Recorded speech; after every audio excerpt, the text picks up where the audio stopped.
अस्सलामु अलैकुम वरहमतुल्लाहि ताला बरकातुहु।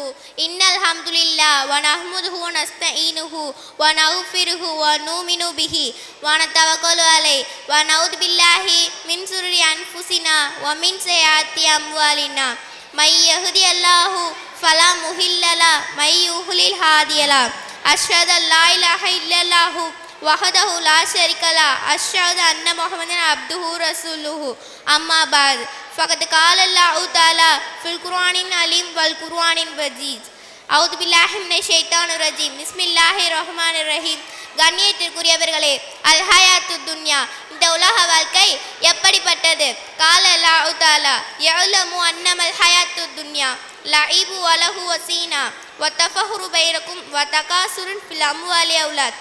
அறிந்து கொள்ளுங்கள், யஅலமு, இந்த உலக வாழ்க்கை வீணானது, இந்த உலக வாழ்க்கை விளையாட்டானது, இந்த உலக வாழ்க்கை அலங்காரமானது, இந்த உலக வாழ்க்கை செல்வத்தை பெருக்குவதற்காகவும் குழந்தைகளை அதிக பெருக்குவதற்காகவும் உங்களுக்கிடையே போட்டி போட்டுக்கொண்டே இதை செய்வதற்காக தான் அல்லாஹு ரபுல் ஆலமீன் இந்த உலக வாழ்க்கையுடைய அமைப்பை அமைத்திருக்கிறான். அல்லாஹுடைய தூதர் முஹம்மது ரசூலுல்லாஹி ஸல்லல்லாஹு அலைஹி வஸல்லம் அவர்கள் சொன்னார்கள், ஸஅரி இப்னு ஸஅதில்லாஹு அன்ஹு அவர்கள் அறிவிக்கிறார்கள், லவ் கானத்தி துன்யா தஅதிலு பிந்தல்லாஹி ஜனாஹ பஹுதா. அல்லாஹுடைய பார்வையில், யாருடைய பார்வையில்? அல்லாஹுடைய பார்வையில் இந்த உலகம் ஒரு கொசுவின் ரக்கை அளவிற்கு சமமாக இருந்தால் மா சகா காஃபிரன் மின்ஹா சர்பதமாயின். அல்லாஹு ரபுல் ஆலமீன் தன்னை மறைக்கின்ற காஃபிற்கு ஒரு சொட்டு தண்ணீர் கூட கொடுத்திருக்க மாட்டான். அல்லாஹ் அக்பர், அல்லாஹ் அக்பர். என்ன அர்த்தம்? அல்லாஹுடைய பார்வையில் இந்த உலகம் அந்த ரக்கை அளவிற்கு கூட சமமில்லாத காரணத்தினால்தான் காஃபிற்கு கூட அல்லாஹு ரபுல் ஆலமீன் உணவளித்து கொண்டிருக்கிறான். அல்லாஹுடைய தூதர் முஹம்மது ரசூலுல்லாஹி ஸல்லல்லாஹு அலைஹி வஸல்லம் அவர்கள் சொன்னார்கள், இன்னமா மஸலி வ மஸல துன்யா, எனக்கும் இந்த உலகிற்கும் உள்ள உதாரணம் என்னவென்றால் கராக்கி பின் ஹல்ல தஹ்த ஸஜரத்தின் சும்மராஹ வ தர்கஹா. ஒருவர் பயணம் செய்கிறார், ஒரு மரத்தின் நிழலில் ஓய்வெடுக்கிறார், ஓய்வெடுத்து கிளம்பி செல்கிறார். அதுதான் எனக்கும் இந்த உலகிற்கும் உள்ள உதாரணம். அல்லாஹுடைய தூதர் முஹம்மது ரசூலுல்லாஹி ஸல்லல்லாஹு அலைஹி வஸல்லம் அவர்கள் சொன்னார்கள், மறுமை ஒப்பிடும்போது இந்த உலக வாழ்க்கை ஒரு கடலிலே ஒரு விரலை முக்கி நிலைத்து மீண்டும் அவர் அந்த விரலை பார்த்தால் எந்த அளவு தண்ணீர் இருக்குமோ அதுதான் இந்த உலக வாழ்க்கை. மீதி இருக்கக்கூடியது என்ன வாழ்க்கை?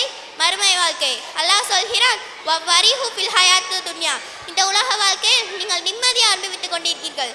ஒமல் ஹயாத்து துன்யா ஃபில் ஆஹிரத்தி இல்லா மத்தா, மறுமை ஒப்பிடும்போது இந்த உலக வாழ்க்கை அற்பம், ஆனால் நீங்கள் உலகத்தை அனுபவித்துக் கொண்டிருக்கிறீர்கள். அல்லாஹு ரபுல் ஆலமீன் அதன் காரணமாகத்தான் மூமின்கள் சொன்னார்கள், யா அய்யுஹல்லதீன ஆமனு லா துல்ஹிக்கும் அம்வாலுக்கும் அன் திக்ரில்லாஹ். ஈமான் கொண்டவர்களே, உங்களுடைய செல்வமோ உங்களுடைய குழந்தைகளோ எதுவும் அல்லாஹ்வின் நினைவிலிருந்து திருப்பி விட வேண்டாம். சுப்ஹானல்லாஹி ரப்பில் ஆலமீன். மூமின்களுடைய தன்மை அல்லாஹ் சொல்கிறான். மூமின்கள் யார் தெரியுமா? மூமின்களுடைய உலகம் எப்படி தெரியுமா? இந்த உலக வாழ்க்கையுடைய வியாபாரமும் செல்வமும் எதுவும் அல்லாஹ்வின் நினைவிலிருந்து திருப்பாது. முஹம்மது ரசூலுல்லாஹி ஸல்லல்லாஹு அலைஹி வஸல்லம் அவர்கள் அதன் காரணமாகத்தான் சொன்னார்கள், இந்த உலகத்தை அஞ்சிக் கொள்ளுங்கள், அதிலும் வத்தக்கு நிஷா, யாரை அஞ்சிக் கொள்ளுங்கள்? பெண்களை அஞ்சிக் கொள்ளுங்கள். பனி இஸ்ரவேலர்களிடத்தில் ஏற்பட்ட குழப்பத்தின் முதல் காரணமே பெண்கள் தான். வத்தக்கு துன்யா வத்தக்கு நிஷா, உலகத்தை அஞ்சிக் கொள்ளுங்கள், அதிலும் குறிப்பாக நீங்கள் பெண்களை அஞ்சிக் கொள்ளுங்கள். அல்லாஹுடைய தூதர் முஹம்மது ரசூலுல்லாஹி ஸல்லல்லாஹு அலைஹி வஸல்லம் அவர்கள் சொன்னார்கள், கண்ணியத்திற்குரியவர்களே, உலக ஆசை அல்லாஹுடைய தூதர் வெறுத்தது. உலகத்துடைய அலங்காரங்கள், அதிலே மூழ்குதல் அல்லாஹுடைய தூதர் வெறுத்தது. எப்போதும் சஹாபாக்களும் அல்லாஹுடைய தூதருடைய தோழரும் உலக ஆசை வெளியே தெரிகிறதோ அப்போதை கிள்ளி எறிந்து விடுவார்கள்.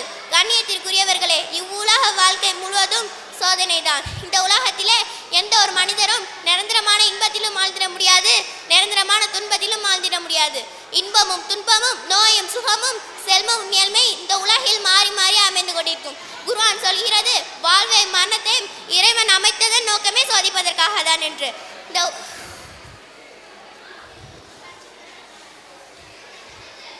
இந்த உலக வாழ்க்கை இறைவன் புறத்திலிருந்தே வரக்கூடிய சோதனைகள். ஒன்று, இறைவன் பாடமாகவும் படிப்பினைக்காகவும் கொடுக்கலாம். 2, நாம் செய்யக்கூடிய பாவலின் காரணமாக இறைவன் நம்மை சோதிக்கலாம். இவ்வுலக வாழ்க்கையிலே ஹலாலை கொண்டு போதுமாக்கி கொண்டு வறுமையிலே வாழ்வது கேவலம் அல்ல. நம்முடைய ஆடை கிழிந்ததாக இருப்பது கேவலம் அல்ல. நமக்குன்னு நம்முடைய வீடு சிறிய வீடாக, நம்முடைய வீடு வசதியற்ற வீடாக இருப்பது கேவலம் அல்ல. நமக்குன்னு ஒரு வாகனம் இல்லாமல் இருப்பது கேவலம் அல்ல. நமக்கு நமக்குன்னு ஒரு தொழில் இல்லாமல் இருப்பது கேவலம் அல்ல. நம்முடைய இந்த உலக வாழ்க்கையில் நமக்கென்று ஒரு நிலை இல்லாமல் இருப்பது கேவலம் அல்ல. கேவலம் எது கேவலம்? நாளை மறுமையிலே அல்லாஹ் ரப்புல் ஆலமீன் மக்களை எழுப்பும் போது பாவிகள் என்பதாக தனியாக பிரிக்கப்பட்டு அவர்களுடைய கைகளும் கால்களும் விளங்கப்பட்டு அவர்களுடைய முகம் நீல நிறமாக மாற்றப்பட்டு அவர்கள் முகம் குப்புற இழுத்து நரகத்திலே தள்ளப்படுவார்களே, அந்த படைப்புகள் என்பதாக அடைக்கப்படுவார்களே, இதோ பாவிகள் இப்போது நரகத்திலே தள்ளப்படுவார்கள் என்பதாக கூறுவார்களே, அதுதான் சகோதரிகளை மிகப்பெரிய கேவலம். வெற்றியது மகிழ்ச்சியது லா இலாஹ இல்லல்லாஹ் வாழ்வது, வெற்றியது மகிழ்ச்சியது லா இலாஹ இல்லல்லாஹ் மன்னிப்பது, வெற்றியது கபர் சொர்க்கத்தின் பூஞ்சோலையாக மாறுவது, வெற்றியது நாளை மறுமை நாளில் அல்லாஹ்வின் அஷ்ரின் நிழல் கிடைப்பது, வெற்றியது நாளை மறுமை நாளில் நம்முடைய கருத்தில் ஏடுகள் கொடுக்கப்பட்டவன் இதை உலகமெல்லாம் படித்து பாருங்கள் என்று அறிவிப்பது, வெற்றியது லா இலாஹ இல்லல்லாஹ் கொண்டு நரகத்தில் அல்லாஹ் நம்மை பாதுகாத்து சொர்க்கத்தில் நுழைவிப்பது, வெற்றியது சொர்க்கத்தில் நுழைந்ததுக்கு பிறகு அல்லாஹ்வின் பொருத்தத்தை பெற்று அந்த லா இலாஹ இல்லல்லாஹ் கூலியாக அந்த ரப்பை 2 கண்களால் பார்ப்பது. அல்லாஹ் ரப்புல் ஆலமீன் அந்த அருளை நமக்கு தருவானாக. வாழும் காலமெல்லாம் இந்த லா இலாஹ இல்லல்லாஹ்வும் மன்னிக்கும் போதும் இந்த லா இலாஹ இல்லல்லாஹ்வும் மன்னிக்கக்கூடிய வாய்ப்பை நமக்கு தருவானாக. எனவே மறுமை தான் நம்முடைய லட்சியம் என்று உலகத்தை அதற்கு சாதகமாக உலகத்தை ஒரு ஆயுதமாக ஆக்கி நம்முடைய மீது உள்ள வாழ்வை கழிப்பதற்காக அல்லாஹ்வுடைய திருப்தியோடு வாழ்ந்து அல்லாஹ்வின் பொருத்தத்தோடு வாழ்ந்து நல்ல அமல்கள் செய்து நம் உடலை விட்டு பிரிந்து நம் ஃபிர்தௌஸ் என்ற உயர்ந்த சொர்க்கம் செல்லக்கூடிய வாய்ப்பை எனக்கும் உங்களுக்கும் தந்தருவானாக.